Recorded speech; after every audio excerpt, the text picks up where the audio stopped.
장관님, 지난 국감 때 홍남기 부총리가 새 집을 알아봐야 할 것 같다고 답을 하셨는데요. 부총리가 새 집 알아보기도 전에 이사비조 위로금 주고 전세 난민에서 벗어났습니다.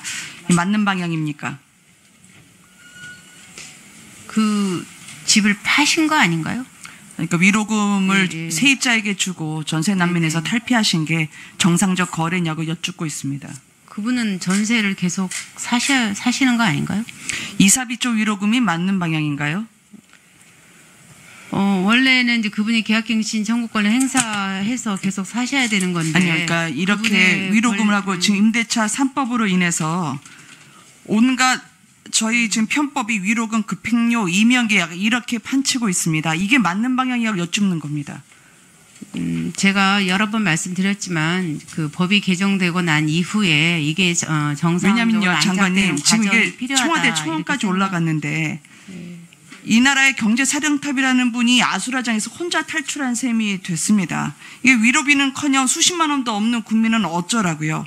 저는 이게 입법의 불비를 편법으로 지금 해결하라고 이 나라의 경제 수장이 몸소 앞장서면서 국민들은 피를 철철 흘리고 있는데 혼자 등을 보이고 전쟁터 수장이 도망치고 있다고 생각을 합니다. 아까 장관님 그 슬기롭게 마음을 모으면 된다. 임대차 3법 이전엔 됐습니다만 지금 말씀드린 것처럼 내용 증명이나 명도 소송이나 국민들에게 그래 마음껏 법대로 해봐라라고 하면서요. 서로 살벌한 전쟁터가 됐습니다. 그러니까 임대차 3법 이외에 저는 지옥이 됐다고 생각을 해요. 이 시장이요. 이 정부가 또 국민을 사람으로 안 보고 표로만 보는지 재산세율 6억 이하만 낮춰준다고 하면 6억 이하는 국민이고 6억 이상은 국민이 아닙니까? 이게 돈 있는 분 없는 분처럼 갈등하고 분열하게 만드는데 세금 폭탄으로 병을 주고요. 표 계산 끝난 곳에는 찔끔 약 주는 척하는 정부라고 저는 생각합니다. 그래서 하나 더 묻겠습니다. 공동주택 공시가격 2040년까지 시세 몇 %로 올립니까? 그 문제에 대해서는 지금 협의를 계속 하고 있습니다. 80%라는 보도가 맞습니까? 보도에 대해서는 아니라고 오늘 아침에 그럼 참고자료도 90%입니까? 있습니다. 논의 중에 있습니다. 이게요, 이 정부가 당 따로 정부 따로예요. 불과 일주일 전에는 90%라고 당에서 얘기했다가 오늘 장관님 80% 보도자료 나왔는데 당에서는 또 그런 얘기 들어본 적 없다고 해서요. 저희가 왜 이렇게 90%에 집착하나 해서 국토연구원이 공시가 현실화 로드맵이라고 거창하게 발표를 해서 한번 조사를 해봤습니다. 여기서 해외 사례를 들었어요. 지난번에 싱가포르 이상한 통계 조작하더니 이번에는 대만 통계 조작을 했습니다. 좀 보여주시겠습니까? 지금 해외 사례 들어서 대만 공시가의 현실화율이라고 해서 91.94%라고 했지만 저 90%라고 하는 게 우리나라로 하면 실거래가를 마치 공시가격인 것처럼 바꿔서 발표를 한 겁니다. 실제 우리에게 채택이 되는 공동주택 공시가는 대만에서는 19.79%, 우리나라보다 훨씬 낮습니다. 20%도 안 돼요. 근데 정부가 올리라고 하니까 눈치 보고 숫자를 끼워 맞춘 거죠. 의원님, 정부가 올리라고 말한 적 없습니다. 아니, 정부 눈치 보온다고 이야기를 아니요, 드렸죠. 지금은 아니요. 척하면 척이지 서로 모르겠습니까? 국민들은 저렇게 시장에서 죽어나가고 있는데 저렇게 국민들 앞에서 장난을 치고 있으면 어떻게 느끼시겠어요? 제가 이런 통계 조작으로 예산 56조 어떻게 됐는지 보려고 했는데요.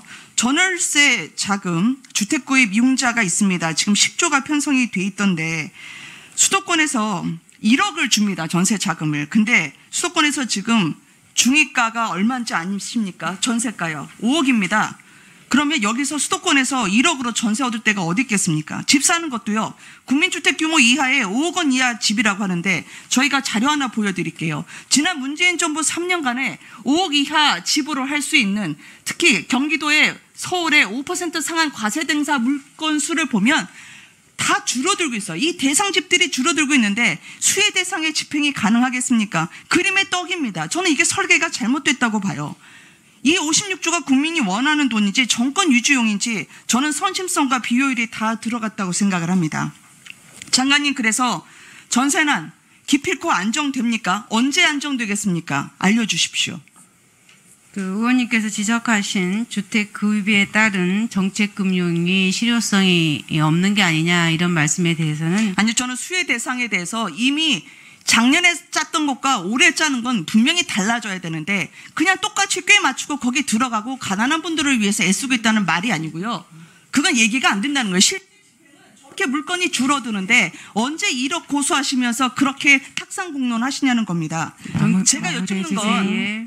전세난이 언제 안정됩니까? 기필코 안정된다고 저도 하셨잖아요. 좀 답변을 좀 드릴게요. 정책금융은 의원님께서 그런 지적을 하셨는데 실제로 집행된 것은 최근에 2배 이상 집행될 만큼 서민들에게 유용하게 활용되고 있다는 말씀. 서민 유용 활용되지만 두 번째는 지금 서민들은 5억 이하 집이라고 하는 부분에 과거 잣대가 아닌 실질적으로 서민을 위한 대상을 확대하고 전세자금 1억이라고 하지만 평균 아파트 중위 전세가가 5억으로 된 그 현실을 감안해서 예산을 짜야 된다는 겁니다. 제 말이 서민을 넣지 말라는 게 아니라 서민을 더 도와주라는 말이고요. 언제까지 기다려야 됩니까? 전세난.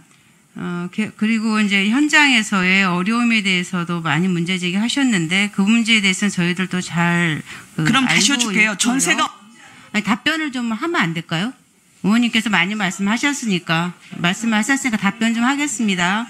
그래서 그 89년도에 저희가 89년도에 1년에서 2년으로 됐을 경우에 4, 5개월 정도의 혼란기가 있었다. 그래도 이번에도 이 제도가 그때보다 더 큰 변화이기 때문에 제도가 정착되는 과정에 있어서 시간이 좀 필요하다 이런 말씀을 드렸었고 그런 현장의 어려움도 있지만 또 많은 부분에 있어서는 계약갱신 청구권을 통해 가지고 임대료의 그 큰 폭의 증액 없이 계약을 연장하시는 분들도 많이 늘고 있습니다. 근데 그런 분들의 목소리는 지금 전혀 반영되고 있지 못하다는 점에서 안타까움을 갖고 있고요.